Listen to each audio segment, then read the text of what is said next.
Bonsoir ou rebonsoir et bienvenue à vous qui nous rejoignez sur Téléclub. Soyez les bienvenus dans cette heure de jeu qui résume l'essentiel de chaque journée de championnat suisse. C'est la 22e qu'on disputait ce dimanche et on retiendra la victoire de Young Boys dans les dernières secondes sur la pelouse du FC Lugano. Lugano qui avait tenu le coup pourtant durant toute la rencontre. Le champion bousculé, Otessin et Jean-Pierre Nsami, après avoir manqué un pénalty en première période, délivre les siens à la toute dernière minute. On reviendra sur l'effet marquant bien sûr de cette rencontre et puis sur ceux de tous les matchs, tous les buts également de cette 22e journée. Au programme également de la Challenge League, les interviews, le What the Foot et les analyses de notre consultant ce dimanche. Notre consultant, c'est Steve Guillot. Bonjour à vous, Steve. Bonjour, Elodie. Merci d'être avec nous pour la rédaction de Téléclub. Bonsoir, Stéphane Amoroso. Bonsoir. Et notre invité, c'est le président de Neuchâtel Xamax. Bonsoir, Christian Mingli. Bonsoir, Elodie. Merci d'avoir accepté notre invitation. Merci d'être venu jusqu'à nous. Les observateurs du football roman s'inquiètent beaucoup de votre sommeil ces derniers temps. Comment avez-vous dormi ? Moins bien que les 2 autres premières semaines. C'est vrai qu'il commence déjà d'avoir une petite tension, mais comme on l'a dit hier soir dans le vestiaire, on va garder le positif et tout n'est pas à jeter et on continue d'aller de l'avant. On aura l'occasion de revenir tout à l'heure largement sur cette rencontre, bien sûr, disputée hier à la Maladière face au FC Bâle. On va commencer avec une page de Challenge League, puisqu'on dispute également ce week-end la 22e journée. Et en ouverture, le Lausanne Sport a perdu des plumes vendredi sur la pelouse de Ville, Stéphane. Oui, l'occasion était pourtant belle pour les Vaudois de se rapprocher de Servette, qui avait également perdu des plumes face à ce même adversaire la semaine passée. Les Vaudois étaient donc avertis. Visiblement pas assez, parce qu'on va le voir, ils vont encaisser le 1-0 à la 66e minute par l'entremise de Cortelezzi qui avait bien été servi par Eftir. Rien à signaler durant la première mi-temps, donc ce but qui tombe juste après l'heure de jeu. Lausanne va ensuite bénéficier d'un pénalty suite à une faute de Avnar sur Endoy, un pénalty logique et un pénalty transformé par Maxime Dominguez. Score final 1-1. Steve, Servette a été tenu en échec, mais on le voit, Lausanne, encore une fois, on serait tenté de dire, n'en profite pas. Donc vous voulez dire que Servette a gagné 3-0 et que Lausanne a... Vous spoilez. Vous spoilez. D'accord. Ça vient après. Ouais, d'accord. Donc pour moi, Lausanne perd des plumes. Dans cette course aux 2 premières places, il faut absolument éviter de perdre des points sur le chemin, comme l'on dit. Mais moi, ce qui m'inquiète le plus, c'est les contenus des matchs des Lausannois. Aujourd'hui, en fait, le point qu'ils font, en fait, correspond au jeu qu'ils présentent. Christian Mingli, vous la suivez encore, la Challenge League ? Oui. Vous rejoignez Steve Guillot sur son analyse au sujet du J'ai LS ? surtout regardé aussi les derniers matchs de Lausanne et je trouve que c'est rien. C'est plat. Des fois, on aurait presque dit que c'était de la promotion en Ligue. Je suis désolé de dire ça pour mes copains lausannois, mais le jeu qu'ils montrent, s'ils veulent aller un peu tatiller le haut du classement encore, il faudra qu'ils fassent attention parce que moi, j'ai peur d'Aro qui va arriver. Ouais, je sens Aro venir. Alors, Steve Guillot vous l'a dit, le Servette FC s'est imposé. C'était hier, Stéphane, sur la pelouse du néo-promu Kriens. Oui, effectivement, Lausanne qui s'est pris les pieds dans le tapis. C'était du pain béni pour les Grenats, qui donc n'ont pas laissé passer leur chance de reprendre leur aise en tête du classement. Face au néo-promu Kriens, le 1-0 tombe dans les arrêts de jeu d'une superbe frappe de Yapikino en pleine lucarne. C'était dans les arrêts de jeu de la première période. Et puis, c'est aussi une belle frappe qui va intervenir sur le 2-0. C'est Alex Schalk qui va tromper le gardien Hensler à l'heure de jeu. Dès le moment où le 2-0 est tombé, Kriens n'avait plus voix au chapitre. Les Grenats vont parachever leur œuvre 9 minutes plus tard sur un débordement et un centre de Stevanovic. C'est Timothy Konya qui peut inscrire le 3-0. Et on l'a dit, Steve, au contraire de Lausanne, Servette arrive à faire les points qu'il faut pour reprendre le réseau en tête du classement. Oui, et puis c'est une victoire assez nette, 3-0, qui va leur donner leur confiance. Après un début de deuxième tour un tout petit peu poussif au niveau des Servettiens, ils n'avaient pas non plus leur jeu en place. Je crois que là, maintenant, cette victoire va faire que ça va en amener d'autres. Vous pensez que maintenant, déjà, c'est le tournant de la saison ? Sur les 2 semaines qui viennent, il y a 2 matchs importants. Si je ne me trompe, il y a un Haro-Servette vendredi prochain et le week-end suivant, il y a un Lausanne contre Haro. Donc j'ai l'impression que sur ces 2 matchs-là, on pourrait avoir une partie du championnat jouée. Oui. Christian Bingley, on se souvient que la saison dernière, à cette époque-là, vous parliez d'Orteuil en Super League déjà. Vous imaginez Didier Fischer déjà en parler ces prochaines semaines? Je pense qu'ils ne vont pas répéter ce que j'ai répété parce qu'on se met souvent les médias à dos. Mais c'est d'une équipe solide, Servette. Et puis je les sens bien. Il y a un esprit, il y a un bel esprit. Et cette année, il y a quelque chose de solide qui a été fait du côté de Genève. Vous parliez du FC Haro qui revient en pleine puissance. On va quand même découvrir les résultats aujourd'hui, Stéphane, avec Haro qui vit un coup d'arrêt. Oui, effectivement, c'est un petit peu la surprise de cette journée en Challenge League. Regardez la défaite d'Haro, coup d'arrêt donc à Vaduz, défaite 2-0. Puis dans les 2 autres résultats, on va noter la victoire importante de Rapperswil face à Schaffhouse 2-0. Lausanne et Servette, on vient de le voir. Et puis le 1-1 entre Chiasso et Winterthur. Avant de clore cette page de Challenge League, on fait un point sur le classement. Oui, avec Servette qui reprend 6 points d'avance sur Lausanne. Rapperswil qui a gagné 3 points importants, on l'a dit, pour la lutte contre la relégation. Et puis Vaduz, qui reprend lui un tout petit peu d'air avec cette victoire aujourd'hui. Si on prend une photo du classement actuel de Super League, Christian Bingley, et qu'on se projette en fin de saison, vous êtes à la place de barragiste, affronter Lausanne en barrage, ça vous évoque quoi? J'ai mieux affronté Lausanne qu'Haro, je vous le dis déjà, franchement. Ouais, Après, il ne faut pas qu'on ait peur de ce barrage. Si on y arrive, c'est déjà du travail qui aurait été fait. Il faut prendre les matchs les uns après les autres, mais on en a parlé généralement. On a dit si on doit aller au barrage, on y va. Et puis on a quand même le rythme de la Super League. Mais Haro, avec les transferts qu'ils ont fait, l'esprit qu'ils ont, c'est une équipe, je les vois aller assez loin. Steve, cette réintroduction des barrages, c'est vrai que c'est inquiétant pour celui qui terminera à la 9e place. Alors, c'est une nouveauté, évidemment, pour les équipes de Super League. Par contre, c'est tout bénéfice pour les équipes de Challenge League. Je crois qu'il fallait quand même qu'on rende un petit peu plus attractif ce championnat de Challenge League, donner au 2e cette possibilité quand même, parce qu'on a vu que ces dernières années, le premier était souvent bien premier déjà à Noël, et M. Bingley parlait d'un orteil, moi j'avais presque envie de dire qu'il y avait déjà un pied à Noël en Super League, donc voilà, mais c'est clair que pour les équipes de Super League, en l'occurrence aujourd'hui Xamax, si elles devaient rester dans cette situation-là, ça reste quand même des matchs où vous avez une équipe qui a plutôt une dynamique de perdant, en parenthèse, face à des équipes qui sont plutôt dans une dynamique de gagnant. Avant de refermer cette page de Challenge League, Christian Bingley, la question qui pique, évidemment, c'est évidemment pas ce qu'on souhaite à Neuchâtel Xamax, mais si votre club devait redescendre en Challenge League, vous resteriez? Oui, je resterais. Et pour moi, je pense qu'on a tout appris cette année. On a déjà les 6 premiers mois. Et redescendre pour mieux rebondir, ce n'est pas quelque chose qui est néfaste, ça reste du football.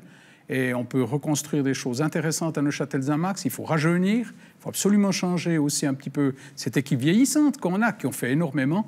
Il faut ramener quelque chose du sang nouveau. Et pour moi, une descente en challenging ne serait pas une catastrophe. Ça m'ennuie parce qu'on s'y plaît en Super League. Et puis, j'aurais vraiment envie qu'on y reste.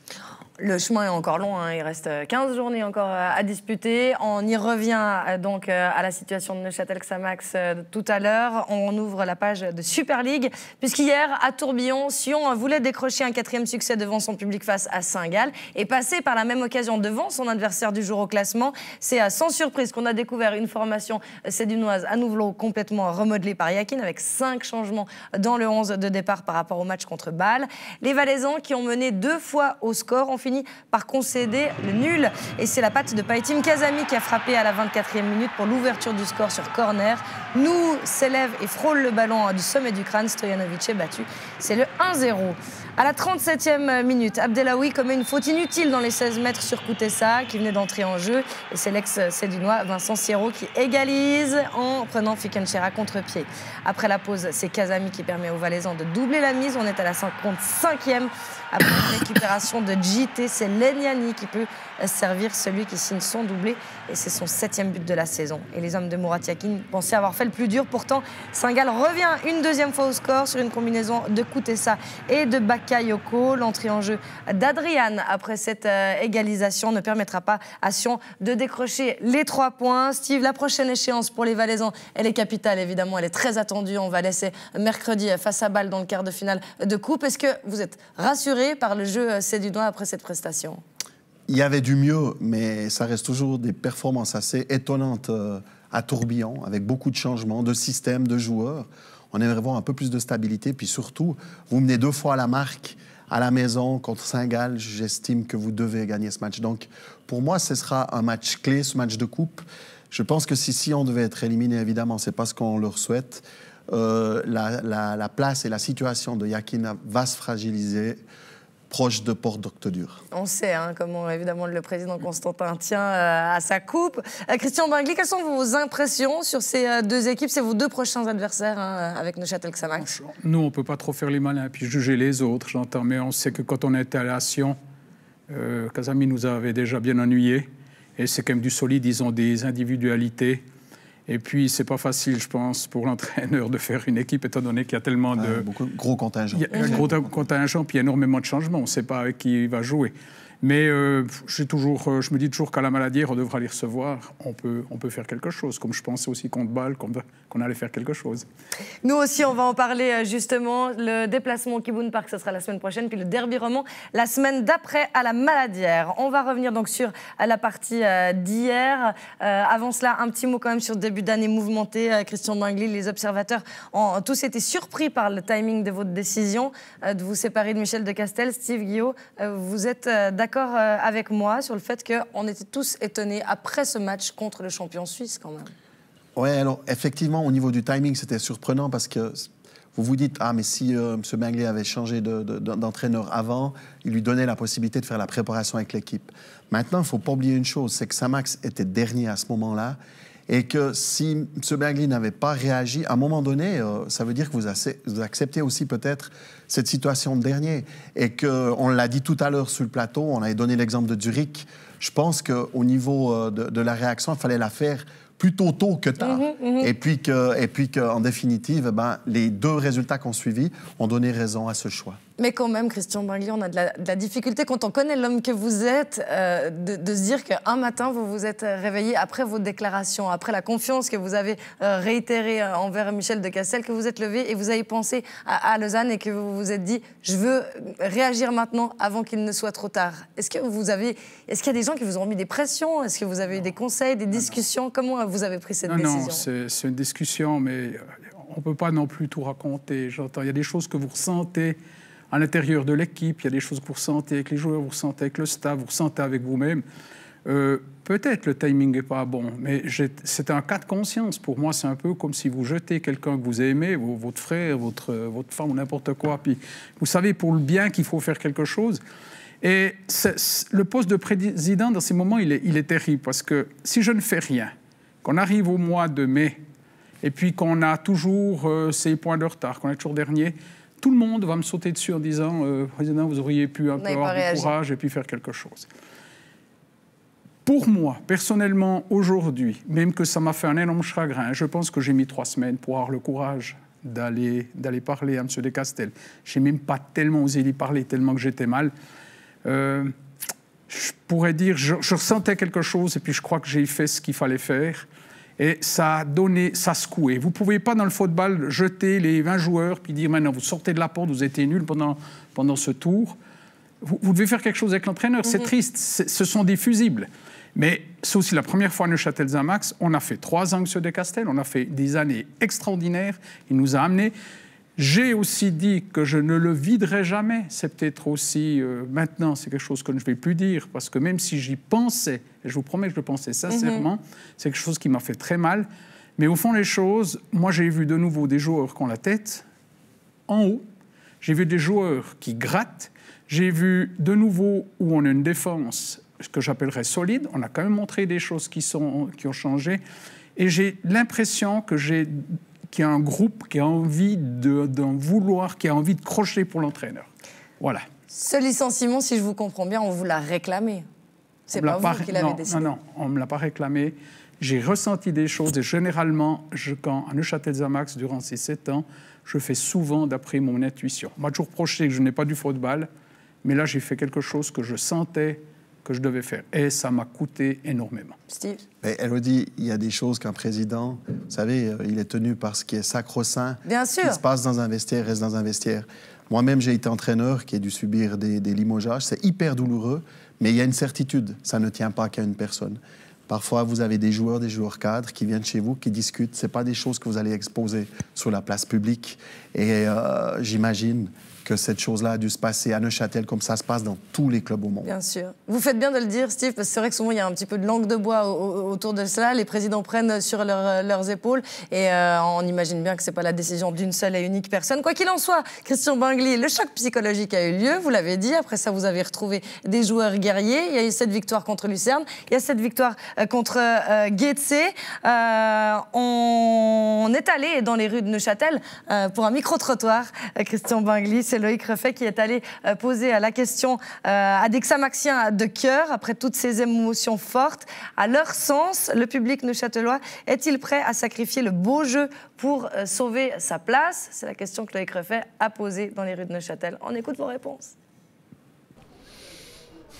Si ça rapporte des résultats, en même temps, on ne pourrait pas dire non, parce qu'en même temps, c'est tout bénéfique pour rester dans l'élite, quoi. S'il faut un peu plus jouer défensif face aux grosses équipes et puis prendre un peu plus de risques contre les petites, jouer plus en attaque, là, ouais, ça serait une bonne chose, quoi. Oui, s'il faut sacrifier du beau jeu pour gagner, il faut qu'il le fasse. Après, je ne suis pas non plus sûre qu'il n'y a que ça qui fait qu'on gagne. C'est aussi l'esprit d'équipe et puis je pense que c'est peut-être ça qui manquait un peu. Il y avait peut-être un peu un essoufflement des joueurs avec leur entraîneur, je ne sais pas. Donc espérons qu'Anchaud réussisse à leur donner cette niaque, comme on dit, et puis qu'ils aillent jusqu'au bout du championnat en restant surtout dans cette catégorie, quoi.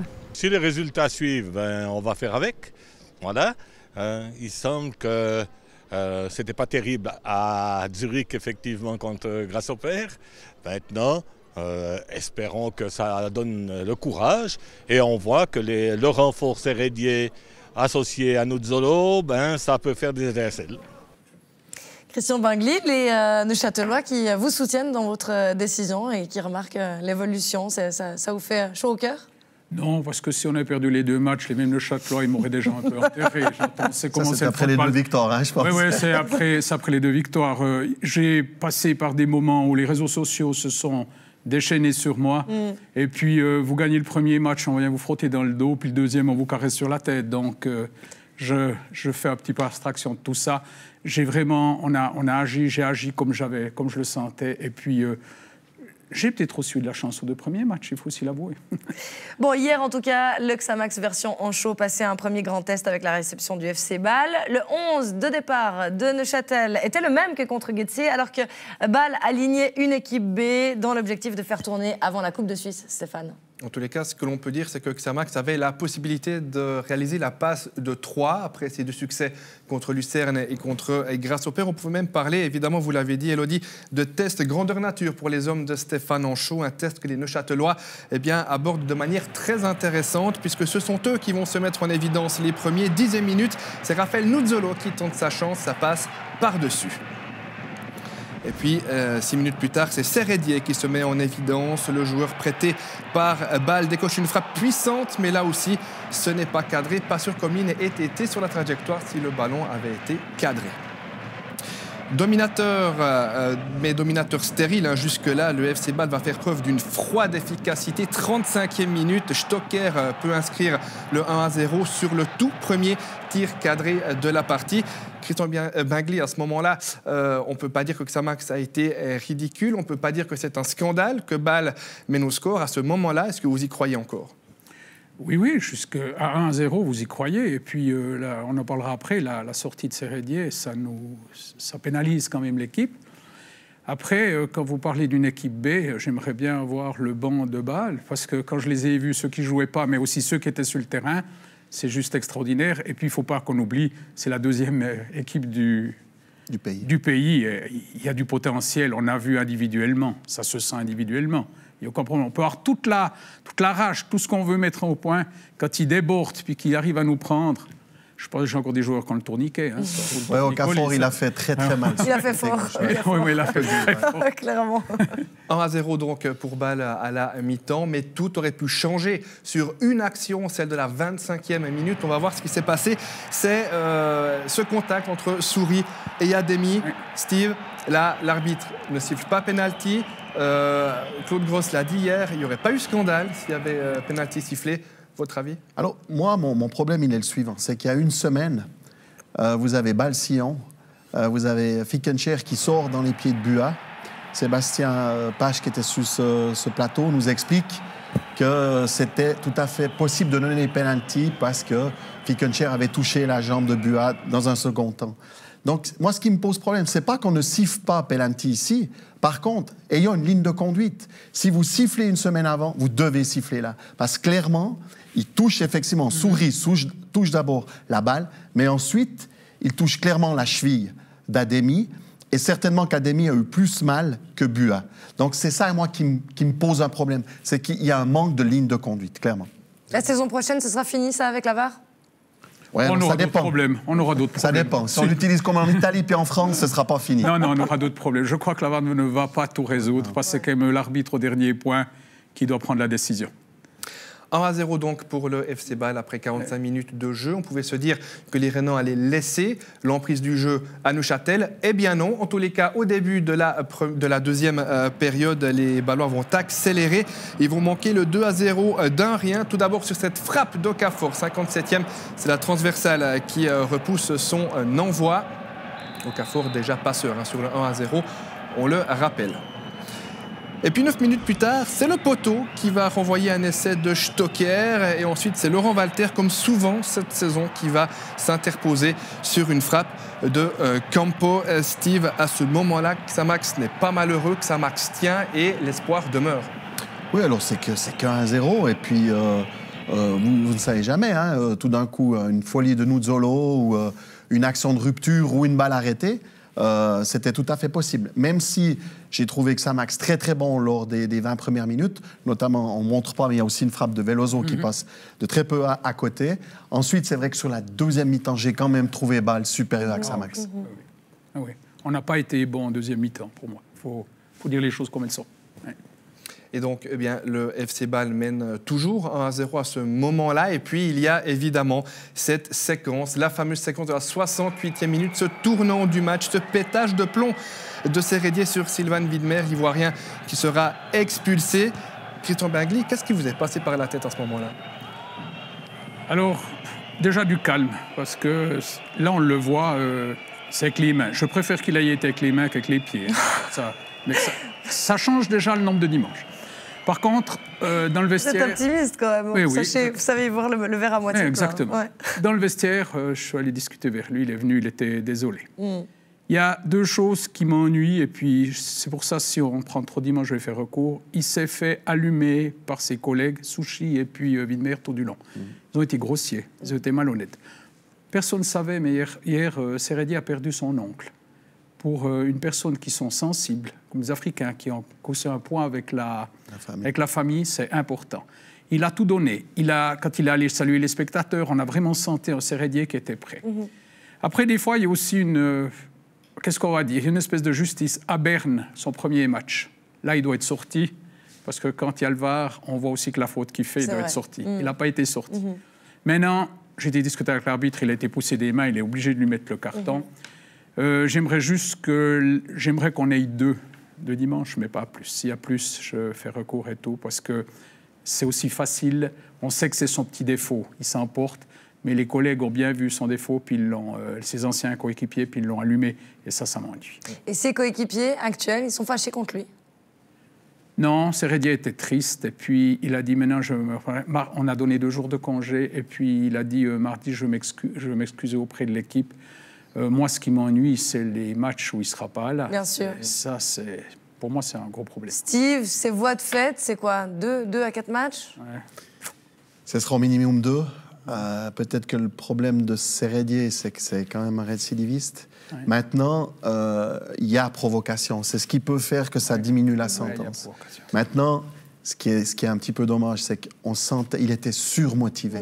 En début de match, on voit qu'il avait une envie qui était énorme. Et Sérédier surmotivé, ça reste un petit peu un problème dans la gestion des émotions. Mais justement, quand on est Sérédier, quand on sait qu'on joue contre balle, qu'on va être provoqué, et quand on sait que pour Xamax, c'est tellement important d'être sur le terrain, même si on est insulté, on peut comprendre, évidemment, on est insulté tout du long, au bout d'un moment, on pète un plomb, mais quand on est Sérédier, est-ce qu'on ne peut pas être au-dessus de ça et se dire... Bon, mais quand on a Zinedine Zidane aussi, on est au-dessus de ça. Alors, c'est clair, bien sûr. Moi, je pense que quand on sait un Sérédier, c'est son caractère qui ressort, c'est difficile. Il a reçu des coups, il a reçu des trucs, il m'a expliqué tranquillement, j'ai vu le bonhomme, ça y a fait mal.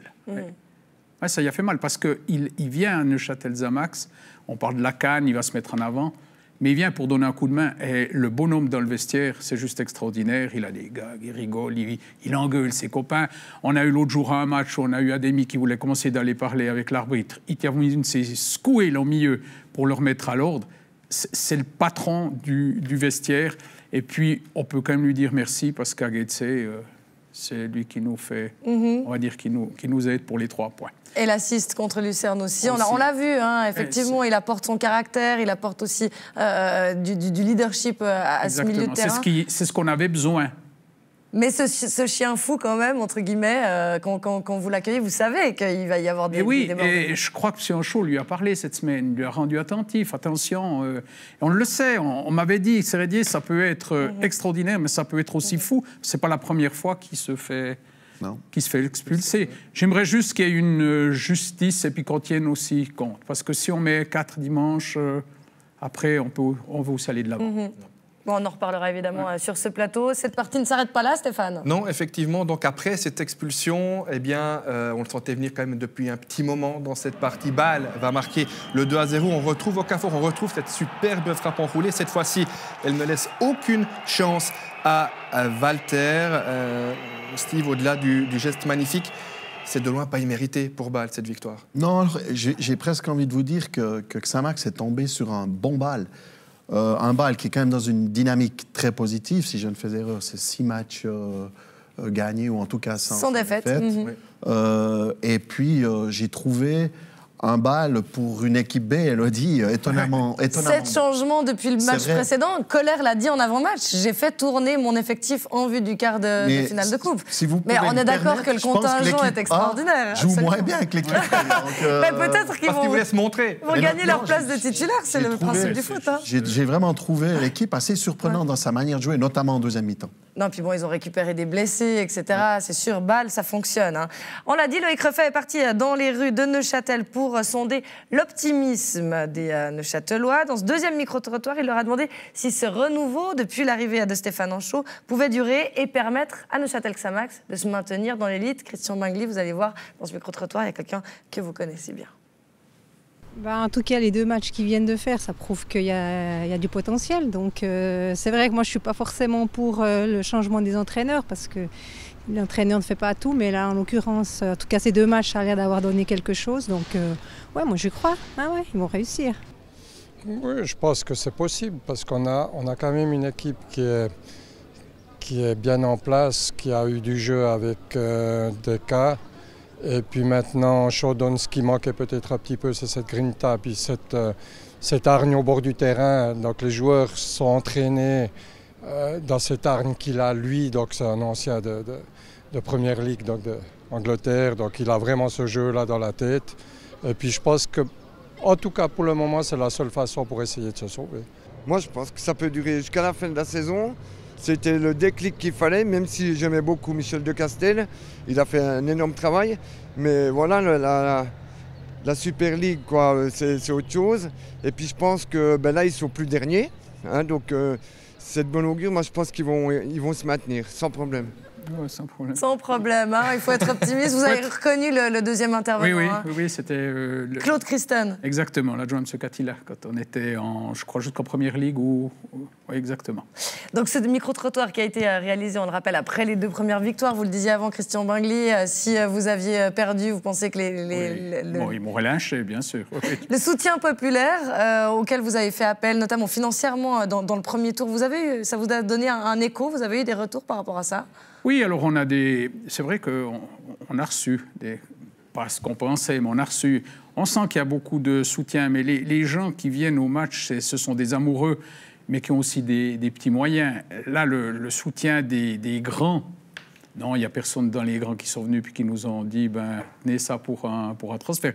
Mais je crois qu'on peut être content, on a quand même une moyenne de 5000 et quelques, 5005 spectateurs, si même plus avec le match de hier, c'est quand même pas si mal pour le canton de Neuchâtel. Compte tenu justement de la région, du tissu économique, est-ce que vous pensez, même si sportivement ça suit évidemment, que Neuchâtel puisse s'installer durablement dans l'élite? Mais disons aujourd'hui, pour moi c'est un miracle qu'on soit en Super League. avec notre budget, quand je regarde notre budget, le nombre de points par rapport à ceux qui ont 22, 25, il y en a quand même jusqu'à 60 millions. C'est extraordinaire. Les gens devraient apprécier d'avoir peut-être à Neuchâtel de nouveau une équipe en Super League. Et puis, je suis un peu déçu que contre Bâle, même si on me dit c'est les vacances, qu'on soit seulement 6 000 personnes, 6 100. J'avais misé sur 7 à 8 000. Je suis toujours une personne optimiste. Et ça m'ennuie aussi pour les joueurs parce qu'il faut qu'on sente de la ferveur. Mais par contre, je ne peux pas toujours me plaindre parce que on est les seuls sports à Neuchâtel qui tirent autant de monde.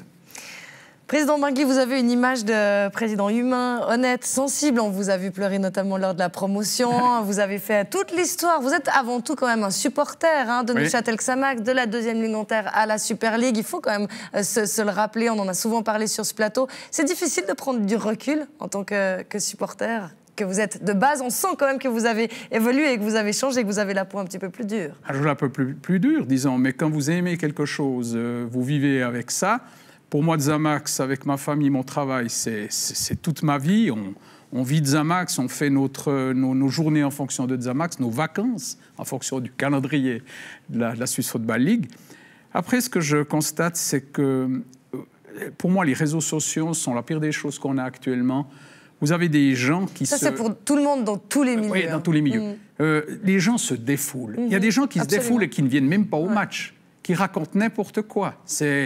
J'ai reçu aussi des SMS, j'ai reçu des WhatsApp, mais injurieux, des choses... J'ai reçu des lettres aussi, de temps en temps, des choses qui sont abominables. Il faut se blinder. J'ai eu de la peine au début. Maintenant, ça va un peu mieux et j'assume parce que c'est tellement versatile. C'est 6 000 spectateurs, c'est 6 000 entraîneurs, c'est 6 000 personnes qui la ramènent. Et puis, il y en a beaucoup qui ne connaissent rien de ce qui se passe à l'intérieur d'un club. Et si je devais faire en fonction de tout ce qu'on me donne comme conseil, je pense qu'on serait même en 5e Ligue. Le troisième volet de notre micro-trottoir, Loïc Refait, a demandé aux Neuchâtelois s'il était possible de garder ces principes, justement, d'honnêteté, de sensibilité quand on évolue dans le monde, parfois sans état d'âme du football professionnel. On vous écoute. Oui, si on reprend, si on veut bien, un Xamax de l'époque où on n'est pas forcément, on gagne pas forcément toute sa vie grâce à un club, comme du temps de Gilbert, où il y en a qui travaillaient à 50% et puis que malgré tout, ils étincelaient le dimanche sur des terrains. Il faut garder ces principes. Je pense que c'est tellement dommage qu'il y a tellement de domaines où le côté humain disparaît. Donc oui, M. Bingli, je pense qu'il est vraiment... Il fait encore partie de cette tranche de personnes qui ont ce côté humain. On a senti que ce n'était pas facile pour lui de prendre cette décision. Après, il y a aussi des pressions inévitablement aussi économiques derrière lui. Donc, il a dû prendre cette décision. Mais je pense que son côté humain, c'est tout à fait possible d'avoir pour gérer des équipes. J'espère, en tout cas. Il a toujours eu ce caractère-là, même en dessous, donc il était toujours très touché quand il devait se séparer d'un joueur ou différentes choses. Et c'est clair que lui, à la base, avec ce qu'il a dit, peut-être qu'il l'a dit trop vite. Donc j'en reviens qu'il n'allait jamais licencier des cas. Mais à un moment donné, vous savez, être fleur bleue à ce niveau-là, c'est difficile. Il y a des époques où on pouvait, mais maintenant, je ne pense pas. Steve Guillaume, une réaction ? Je trouve déjà que la dame qui avait les lunettes sur le front parle vraiment bien. Il faut que je l'invite. Voilà, vous lui demandez son numéro ou c'est quoi ? Je vais aller souper cette semaine avec elle. C'est très sensé, puis c'est tout en votre faveur et votre club. Absolument. Mais on parle de nature. Tout à l'heure, on parlait de la nature de Sérédier. Monsieur Bingli ne peut pas changer. C'est une nature humaine. Et on parle de Gilbert, j'imagine qu'on parle bien de Gilbert Facchinetti. Il avait déjà cette grandeur humaine. Il était énormément aimé à Neuchâtel pour cette raison-là. Et que M. Bingli est seulement un digne successeur. Maintenant, il y a ce côté business qu'à un moment donné, on parle de fleurs bleues, effectivement. Je crois que là, vous pouvez, à un moment donné, vous devez aller au-delà de votre nature, en fait. Et je crois que c'est ce que vous nous avez expliqué tout à l'heure par rapport à la déchirure de la séparation avec l'entraîneur. Steve, lions-vous comme dans un livre ouvert. C'est très belle analyse footballistique et humaine. Merci Steve Guillot. On a envie de continuer à parler de ça longtemps. Malheureusement, cette émission ne dure qu'1 heure. On est obligé de faire le résumé aussi des autres matchs. Messieurs, avec cet après-midi à la Stockholm Arena, un FC Thun qui recevait l'actuelle Lanterne Rouge grâce au père, Stéphane. Oui, évidemment, un match que les Xamaxiens attendaient avec beaucoup d'impatience. Thun qui avait remporté les 2 premiers duels face aux Zurichois. Des Zurichois qui restent sur 6 défaites consécutives. On va voir ce qui s'est passé dans cette rencontre avec la première occasion. C'est le premier but à la 13e minute de jeu sur un ballon perdu par Kayoubi. Tossetti va remonter le terrain et centrer pour Stillard pour le 1-0 Steve. Ouais, c'est une situation connue. Hein. Si ce n'est pas Spielmann à gauche qui est absent aujourd'hui, c'est de l'autre côté Tossetti. C'est ces fameux centres qui sont ingérables pour le gardien, tendus à 6-7 mètres du goal. Et puis habituellement, à Thun, il y a toujours quelqu'un à la réception et ça fait un excellent et un beau 3e de championnat.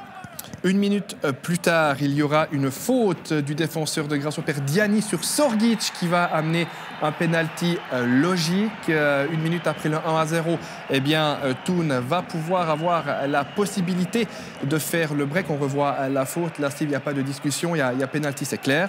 Oui, il y a penalty, lui tire l'épaule, ça le déséquilibre. Et Sorgic joue très bien. Hein. Avec son corps, il passe devant l'arrière qui doit faire faute. Et Sorgic va tenter de se faire justice lui-même, mais il voit son penalty être détourné par Lindner qui a la main très ferme. Ouais, Lindner qui a fait un très grand match aujourd'hui. C'est un penalty qui était bien tiré, mais malheureusement, la hauteur n'est pas bonne. C'est la hauteur idéale pour un gardien. Mais je vous promets qu'elle finit dans le petit filet. Et comme souvent dans ces cas-là, une équipe qui rate un penalty s'expose à son adversaire. 19e minute, corner de Ravet. Le ballon ricoche sur la latte et le poteau avant qu'Ayeti ne puisse la mettre au fond. Voilà, on pense que les arrières souvent ne savent jouer que de la tête sur ce genre de balle standard. Et bien ici, Ayeti bien placé pour reprendre du pied et pouvoir égaliser. C'est le premier but de Grasshopper cette saison contre les Thounois. 22e minute, on va retrouver Tossetti au corner. Le ballon va revenir sur Sorgic, qui est en bonne position, mais qui rate, on ne va pas dire l'immanquable, mais une immense occasion. Non, on l'a vu cet après-midi. Les grands buteurs ont manqué quelques occasions. Sorgic aujourd'hui était peut-être un petit peu en manque de réussite. Et on va retrouver le duo Sorgic-Lindner encore une fois. Cette fois-ci, la tête de l'attaquant thounois est détournée en claquette par le gardien de Getse. Ouais, aujourd'hui, se sentait des ailes, ce gardien Lindner. Il a été décisif et permet surtout à Getse de faire le premier point depuis cet hiver. Oui, effectivement, c'est un point important pour Getse. Alors, un point, ça laisse un petit peu souffler Xamax pour le moment. On va tout de même noter qu'à la 88e minute, Tossetti est sorti boitant bien bas. Si on devait se passer de Tossetti, ce serait un coup dur pour Thun, évidemment. Oui, surtout qu'Ediger vient d'opérer des ligaments croisés. Donc, effectivement, pour eux, ce serait un coup dur. Mais ils ont tellement de points qu'ils ne sont pas forcément en danger malgré toutes ces absences importantes. Loïc Refait était au commentaire de cette rencontre. Il a recueilli les impressions de Guillaume Fèvre après le coup de sifflet final. On écoute. Guillaume, un partout, on imagine que c'est plutôt une contre-performance. On pouvait s'attendre peut-être à plus de la part du FC Thun, mais difficile de manœuvrer Getse aujourd'hui. Oui, je crois que c'est, comme vous l'avez dit, c'était difficile aujourd'hui. On commence très bien le match, on était prêts pour ce match. On a la possibilité de mener 2-0 après un quart d'heure de jeu. Ma foi, voilà, c'est des faits de jeu qui arrivent. Voilà, la chance ne peut pas toujours nous sourire. Le gardien adverse a fait aussi une très bonne partie, donc il faut accepter ça. Après, dans l'ensemble, c'est clair que c'est frustrant parce qu'on n'a pas su trouver les clés, notamment dans le jeu, pour se créer plus d'occasions. Qu'est-ce qui vous a manqué justement? Ces clés, c'est lesquelles? Mais juste faire ce qu'on nous a demandé de faire avant le match. Je crois que ça a un peu manqué. Des appels un peu dans la profondeur, utiliser un peu plus les côtés pour amener des centres dangereux. Et en deuxième mi-temps, il a manqué clairement ce genre de situation. Alors qu'on nous a, que le coach a clairement dit qu'il fallait le faire. Donc voilà. Maintenant, rester positif, c'est un match qu'on ne perd pas. Donc c'est positif. Et puis continuer notre chemin comme ça. Le FC Thun, qui ne fait évidemment pas les affaires de Neuchâtel Xamax, permettant ainsi à Grasshopper de revenir à 1 point de votre équipe. Christian Bringly, je voudrais quand même vous poser une question par rapport au FC Thun, que vous citez en exemple depuis très longtemps. Qu'est-ce qui manque à Neuchâtel, finalement, pour fonctionner si bien que le FC Thun? Mais je crois qu'il nous a manqué un petit peu d'expérience. Si on a gravi ces échelons très rapidement, en 6 ans, vous êtes de la 2e Ligue Inter, vous êtes à la Super League. avec, souvenez-vous, il y a 6 ans, vous partez avec 400, 500, 600 000 francs de budget pour arriver à 8 millions. Il y a eu un énorme travail. On est tous des gens qui ont remonté le club, qui ne s'étaient pas issus du football, une équipe de copains, de copines qui sont encore là. Et moi, je pense qu'on a fait un excellent boulot. Maintenant, il faut qu'on consolide la maison. Et puis, c'est pour ça que je vous disais, si vraiment, par malheur, il y avait quelque chose qui devait se produire, ça nous permettrait aussi de recréer encore les bases. On a les bases, mais il faut consolider la maison. Il nous faut du M21. On est en train de voir pour faire une commission sportive. Il faut qu'on ait une cellule de scouting. C'est toutes des choses qui nécessitent de l'organisation, mais aussi du coût. Et il nous a manqué du temps. Il nous a vraiment manqué du temps. Je vois que les décisions d'aller choisir des joueurs entre l'entraîneur et le président, ça peut plus se faire comme ça. Il faut qu'on s'y prenne à l'avance. Se professionnaliser, évidemment. Exactement. C'est ce que font les autres clubs. Et puis mais on a appris quelque chose. Très bien. Du côté du Cornaredo, c'est le champion Young Boys qui se déplaçait cet après-midi. Il faut dire que ça a été compliqué pour les Bernois qui ont été bousculés dans l'entame de match par un FC Lugano qui s'est procuré quelques petites actions. On a gardé celle-ci repoussée par Steve Van Bergen. C'est une tentative de reprise de volée de Sabatini, Steve. Oui, un début de match assez intéressant du côté de Lugano. Même si le bloc équipe était assez bas, on a essayé de jouer des contres. On a aussi joué le coup à fond sur les balles arrêtées. Et puis après, on a eu un Jean-Pierre Nsami qui a eu quelques problèmes devant la cage luganaise. Plusieurs actions avec une fois Baumann qui est capable de capter le ballon, une fois un tir dévié, une fois une reprise manquée. C'était le poissard de service dans cette première période. Oui, sur le temps de la plaisanterie, j'ai dit que c'était un petit peu le Jean-Claude Duss, c'est-à-dire que il a essayé, mais il n'a pas pu, quoi. Et puis, on le voit, c'est un attaquant. Un attaquant, il ne se contente pas d'essayer. L'attaquant, il veut marquer. Et il a eu plusieurs tentatives, dont celle-ci, qui est certainement la plus grande de la première mi-temps, où il fait peut-être l'erreur de faire un très grand dernier pas. Il la prend de l'extérieur du droite. Et là, je pense que le fait d'avoir manqué cette occasion le met dans une certaine fragilité qui va faire qu'il va louper le penalty. Dans des mauvaises dispositions, effectivement, après que Sabatini ait commis la faute dans les 16 mètres, Monsieur Bierry siffle donc ce penalty indiscutable que Jean-Pierre Nsami va envoyer par-dessus. Voilà. La chaussure a pris un coup, donc comme vous l'avez dit, elle dit indiscutable. Oh là là. Et là, par contre, voilà, il suffit d'entendre le président Bingli. On n'est pas habitué, en fait, à voir Ibé rater cette penalty. Voilà. Je ne comprends pas pourquoi il le tire s'il n'est pas dans des bonnes dispositions. Question de feeling qui n'a pas écouté sur ce coup-là, Jean-Pierre Nsami. Et puis là, on découvre cette frappe cadrée signée Lauper. Elle est stoppée par Baumann. On est en seconde période à la 55e minute. Exactement, et sans trop de difficultés pour Baumann. Lugano de plus en plus à l'offensive à l'heure de jeu. On va découvrir aussi une frappe de Carlinhos, mais Von Balmos sera à la parade, et peut-être un petit peu trop central. Voilà, alors Carlinhos qui est en rhume chic, qui frappe, mais qui frappe sur le gardien Von Balmos, qui finalement n'a pas eu trop de difficultés à repousser la balle. On revoit le ralenti. Et puis dans les 16 mètres, Tessinois. Assalé est accroché. Monsieur Bierry ne siffle pas. Si vous vouliez revenir sur cette séquence. Pour moi, c'est un petit peu la même situation qu'il y a eu à Thun. D'après là, tire clairement l'épaule d'Assalé. On le verra. Dans un premier temps, il met le bras. Mais vous verrez dans un deuxième temps, là, il lui tire le bras. Et il ne joue pas le ballon. Et puis il ne joue pas le ballon. Et là, il y a penalty, clairement. On est les deux d'accord, absolument. Oui. Frayeur dans la défense bernoise à la 83e avec la passe en profondeur de Gerndt. Von Balmos, pour Gerndt, pardon, c'est Von Balmos qui se montre encore une fois décisif, même si l'angle était un peu compliqué. Oui, pas facile pour Gerndt parce que c'est une balle qui vient derrière, qui est aérienne. Il doit la suivre des yeux pour pouvoir la contrôler. Donc il n'a plus l'objectif dans le visuel, et puis après il arrive quand même à la redresser, arrêt réflexe de Von Balmos. Et puis action de rupture dans les dernières secondes de cette rencontre. On voit Garcia partir ici à l'assaut, et au final, après un cafouillage devant la cage tessinoise, c'est Jean-Pierre Nsami qui va pouvoir signer le but de la victoire et délivrer les siens. Oui, peut-être un but qui fera polémique au Tessin, parce qu'il semblerait que Chic touche très très légèrement le pied, mais à haute vitesse. Vous ne devez pas faire un gros tacle pour déséquilibrer un joueur. Qui touche Gerndt, qui tombe. Évidemment, les Tessinois réclament une faute, Et puis là, Nzamé, pour tout ce qu'il avait loupé, a réussi. Donc ça redevient Jean-Pierre. À conjurer le sort quand tout va bien, tout va bien. On est dans la spirale positive. Mais on se dit peut-être que c'est pas si grave avec le penalty qui n'a pas été sifflé sur Assalé. Finalement, ça a rétabli peut-être un peu l'ambition. Oui, mais à ce moment-là, ça fait quand même mal. C'est les arrêts de jeu. Vous oubliez tout ce qui s'est passé pendant les 93 autres minutes. On écoutera Fabio Celestini juste après en interview. Avant cela, les réactions de Jean-Pierre Nzamé au micro de Nicolas Ménègre. Jean-Pierre Nzamé, comment on se sent quand on passe du chat noir au héros? Comment dire, énervé après moi-même, mais voilà, je voudrais remercier vraiment mes partenaires parce qu'à la mi-temps, ils m'ont vraiment donné des ondes positives, ils m'ont vraiment encouragé parce qu'ils savent quel exigeant je suis et puis voilà, mais content aussi, content pour l'équipe, content pour...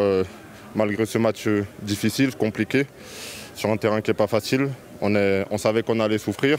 Et puis on est venu, on a souffert ensemble et puis on a gagné ensemble. Un point de pénalty aussi qui est pas facile. Il était massacré ou qu'est-ce qui s'est passé? Non, je ne saurais pas quoi vous dire. Je change d'idée au dernier moment et ça me servira de leçon que dès que je choisis un côté, il faut rester fixé dessus. Et puis voilà, mais... Voilà, les meilleurs ratent, et voilà, j'ai raté aujourd'hui, mais Dieu merci, je suis content d'avoir marqué ce but à la fin qui permet à l'équipe aussi de repartir avec les 3 points sur une super contre-attaque et puis un super ballon finalement qui me revient dessus. Et on enchaîne directement avec une toute autre humeur, celle de Fabio Celestini après la défaite de son équipe dans les dernières secondes. Fabio Celestini, avez-vous déjà pris le temps de revoir les images de la 94e minute? Pas besoin. Je les ai vus depuis le terrain. Je suis à... Ça fait combien? 50 quelques mètres, plus encore 5 ou 6, ça fait... Ouais. 60, je suis à 60 mètres, je le vois. Pas besoin d'aller revoir les images. Je les ai revus. Et votre avis? 100% faute sur Alex Guérin. Est-ce que c'est le seul reproche, la seule chose que vous avez vue sur cette action? On a eu le sentiment que 2 joueurs qui restaient en défense, c'était un peu peu. Ouais, mais avec un attaquant aussi. On doit en mettre combien? 4. C'est corner pour nous, on a failli marquer sur le corner. Donc effectivement, on aurait pu mettre 8 joueurs derrière et jouer le corner à 2 et puis tirer le ballon dehors pour faire en sorte que quelques secondes se passaient. On a envie de gagner le match, on est là pour gagner les matchs, on n'est pas là pour jeter les ballons dehors. Et du reste, sur l'action du corner, le ballon est resté là, on a failli faire but. On a pu dégager 2 fois le ballon, malheureusement on n'a pas réussi à le faire. On est arrivé là-bas en parité numérique, il n'y avait pas d'infériorité numérique. On a dégagé 2 fois le ballon et s'il y a faute, il y a faute. Fabio Celestini fâché, mais Xamax qui respire quand même mieux. Christian Bingli, vous avez suivi cette rencontre, en tout cas la fin, les dernières minutes avec nous. Vous étiez quand même pour que Young Boys s'impose finalement. Ah, j'aurais aimé cet après-midi que Toon et puis Young Boys s'imposent, il faut quand même dire les choses. Sans jouer les faux culs, oui. Absolument. Exactement. Bon, finalement, Jean-Pierre Nzamé vous a sauvé la mise. Ouais. Merci infiniment. Et puis, dans la 3e rencontre de l'après-midi, c'est Thomas Eberle qui faisait sa première sur le banc du FC Lucerne. C'était du côté du Letzigrund face à Zurich. Stéphane Amoroso. Oui, Zurich qui venait de se faire éliminer de l'Europa League. Zurich qui n'avait remporté que 2 de ses 10 derniers matchs, toutes compétitions confondues. Donc, tout de même, un match compliqué contre une équipe qui a changé d'entraîneur. C'est jamais facile à gérer. Mais Zurich qui va tout de même débuter cette partie de la meilleure des manières. Regardez, 8e minute, le coup franc de Kelifi qui laisse Thiboum sans réaction. Oui, alors, même si le président Minglet à mes côtés dit « c'est beau », ce qui est assez surprenant, c'est quand même que Thiboum ne réagisse pas du tout, alors que la balle, elle est quasiment au centre. Maintenant, il faut parce qu'il l'a envoyé dehors. Oui, exactement, peut-être. Parce qu'il l'a envoyé dehors. Ensuite, c'est une partie relativement pauvre qui va nous accompagner sur un corner lucernois. On va revoir, regardez, ce long ballon de Votsa qui finalement va atterrir dans les gants de Brecher. C'est véritablement jusque-là l'action la plus dangereuse de Lucerne. Il ne peut pas y avoir grand-chose. Non, il n'y avait pas grand-chose. Mais Lucerne qui tout de même va être récompensé de ses petits efforts, on va dire, puisqu'à la 80e minute, corner de Schnevly, tête de Lucas pour le 1 partout. Lucas qui, me semble-t-il, la prend depuis le haut du crâne, d'où cette balle un peu lobée comme ça, puis qui finit dans le petit filet. Le premier point de Lucerne est de Thomas Eberle. Voilà, et ça va peut-être donner une nouvelle dynamique à Lucerne. Zurich, peut-être, avec ce point, ça va être un peu plus compliqué. On va écouter justement une réaction zurichoise au micro de Daniel Romano, c'est celle de Salim Kelifi. Oui, c'est clair, on avait déjà 2-3 matchs dans les jambes, c'était pas facile. On met le 1-0, après à la fin je pense qu'il y avait un peu de fatigue dans les jambes. Et on se prend un but comme les derniers matchs sur coup de pied arrêté, ça fait très mal. On voulait absolument gagner aujourd'hui, si ce n'est pas le cas, on doit faire mieux les prochains matchs. Vous êtes assez inconstant là, en 2019, qu'est-ce qui manque à part ce physique? Franchement, je ne saurais pas dire aussi un peu devant le but, on n'est pas assez efficace, je pense. On doit essayer d'exercer ça peut-être à l'entraînement. Et comme j'ai dit, je pense qu'il nous faut 1 ou 2 matchs enchaînés, gagnés, et puis je pense que ça ira mieux. Rapidement, votre but, vous voulez la mettre exactement comme ça, elle touche la latte, elle descend? Non, pas exactement, j'ai eu un peu de chance qu'elle touche la latte. Voilà, je suis content d'avoir marqué, mais j'aurais préféré aider l'équipe à avoir les 3 points aujourd'hui.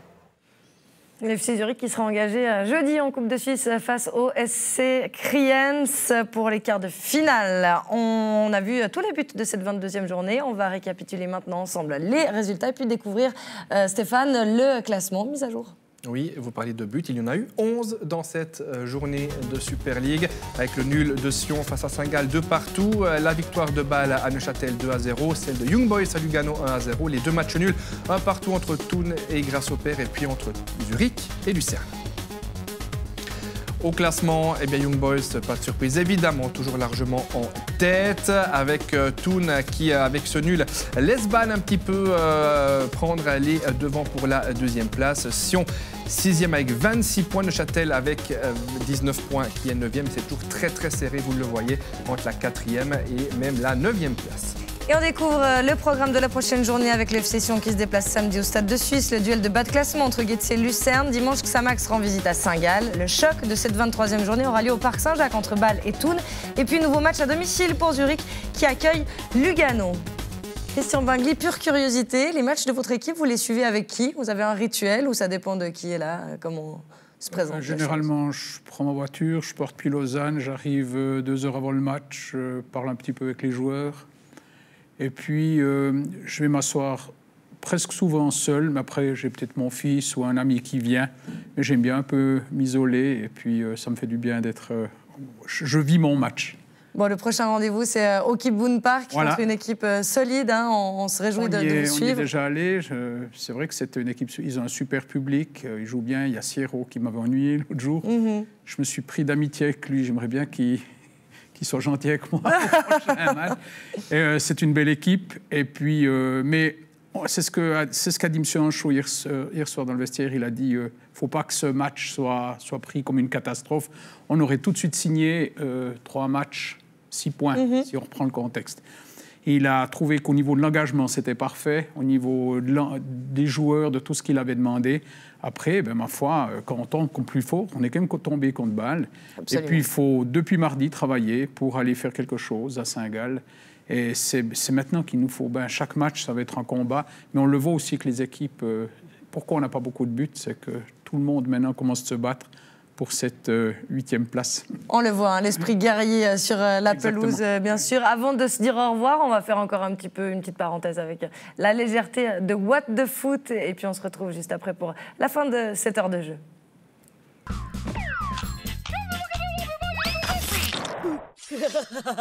Ça sent le roussi pour Guardiola. Non, ils vont le virer.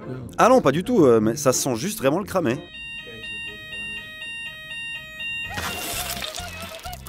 Ça sent le roussi aussi en championnat d'Écosse. Ah bon? Il y a eu le feu dans le stade? Ah non, pas cette fois. Là, ça sent le roussi. Genre, Colin Doyle, le gardien, va faire un petit tour sur le banc après son rouleau à la 93e qui fait perdre son équipe 2-1. Mais si vous voulez un feu, on prend la route du stade du Zénith Saint-Pétersbourg pour l'arrivée du quart des joueurs.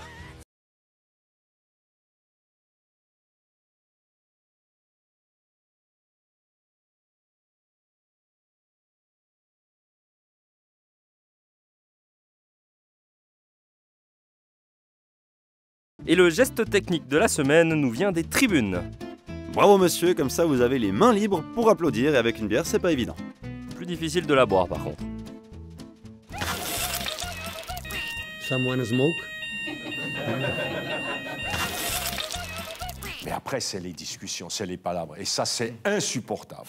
C'est insupportable. Et je ne sais pas, quand on va enfin décider que c'est interdit d'aller discuter vers l'arbitre, d'aller palabrer. Un jour peut-être, Bernard.